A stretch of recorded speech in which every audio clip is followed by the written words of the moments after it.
32절 말씀입니다. 사도행전 21장 31절 32절 말씀입니다. 같이 읽겠습니다. 그들이 그를 죽이려 할 때에 온 예루살렘이 요란하다는 소문이 군대의 천부장에게 들리매 그가 급히 군인들과 백부장들을 거느리고 달려 내려가니 그들이 천부장과 군인들을 보고 바울 치기를 그치는지라. 아멘.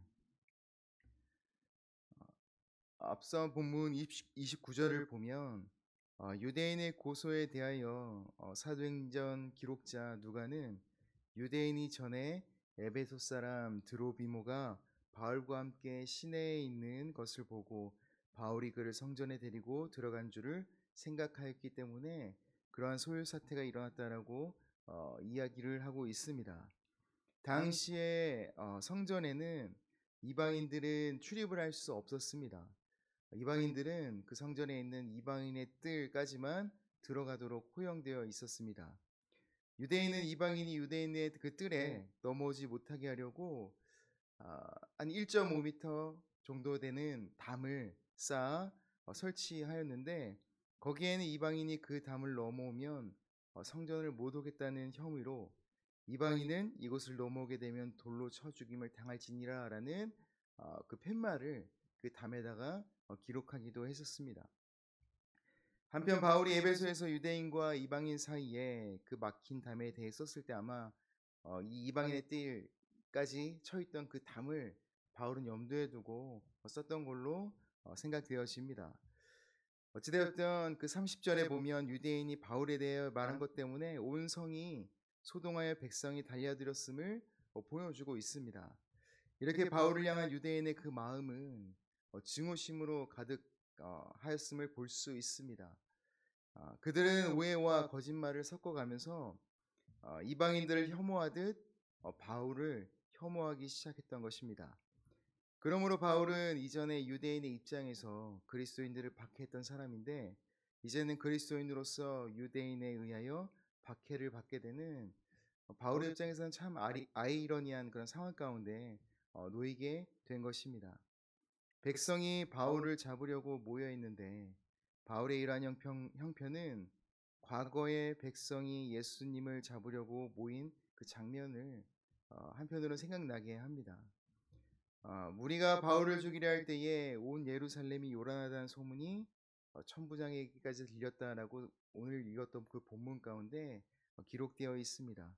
천부장은 로마의 그 군대 장관으로서 약 한 1000명 정도의 그 군인을 거느리고 있었는데 실제적으로는 그 상황에 따라서 그 숫자가 좀 이렇게 다르다라고 이야기를 하고 있습니다. 사도행전 23장 26절을 보면 이 천부장의 그 이름이 글라우디오 루시아라고 기록되어 있습니다. 그는 이어지는 이야기들에서 굉장히 상당한 중요한 역할들을 하고 있는데 당시에 그 예루살렘 성전 그 벽에 북서쪽에 그 모퉁이에는 안토니오 요새라고 하는 것이 있었는데 그곳에 로마 군인들이 주둔해 있었습니다. 특히 각지에서 수많은 유대인들이 예루살렘에 모이게 되는 유대인의 그 명절에는 그 만일의 사태에 대비해서 더 많은 군인들이 그곳에 주둔해 있었습니다. 근데 마침 그 유대인의 그 명절 때에 바울로 인한 그 사태가 일어나자 그 이야기를 들었던 그 천부장은 자신이 거느린 군인들을 데리고 달려 내려가게 되는데 오늘 읽었던 본문을 보면 그 무리들은 천부장과 그 군인들을 보고 바울 치기를 그쳤다라고 이야기를 하고 있습니다. 바울로 인한 예루살렘의 그 소동을 보면 바울의 과거 예수 그리스도를 그리고 그를 믿는 자들을 향한 핍박의 모습들이 생각이 납니다. 과연 그때 바울은 자신이 이러한 상황 가운데 처하게 될 줄을 과연 상상이나 했을까라는 생각들을 해보게 되었습니다. 자신이 예수 그리스도로 인해 이러한 상황에 처했을 것이라는 과연 상상이나 했을까? 바울은 자신이 처한 상황 가운데 놓이면서 어쩌면은 예수 그리스도의 그 순환과 또 자신이 잡아 죽인 수많은 그리스도인들, 특별히 스데반이 많이 생각나지 않았을까라는 생각들을 해보게 됩니다. 바울은 그러한 상황 속에서 내가 예수 그리스도를 괜히 믿었나? 내가 예수 그리스도 때문에 내 인생이 이렇게 꼬이는 걸까? 라는 생각이 충분히 들 만한 상황 가운데 놓여 있었지만, 바울은 그런 불평이나 불만들, 자신의 처한 상황에 대한 어떤 그런 상한 마음들, 그런 어떠한 불만들을 가지고 있지 않았음을 우리는 본문 가운데서 또 볼 수 있는 것 같아요. 바울은 그 어떠한 불평과 불만, 그리고 하나님을 향한 원망들을 하고 있지 않습니다. 그는 수많은 오해와 또 자신을 향한 거짓 고소로 유대인들로부터 위협을 당하고 있지만, 바울은 그 모든 것을 이미 알고도 감내하기로 작정하였음을 우리는 앞선 본문에서 어, 기억할 수 있습니다. 오늘 이 바울의 이야기들을 살펴보면서 과연 우리의 인생은 어떠한가, 또 예수 그리스도를 믿는 그 믿음의 삶에는 우리는 언제나 축복과 감사만이 넘치는가 생각해 보면 전혀 그렇지 않음을 우리는 알 수 있지요.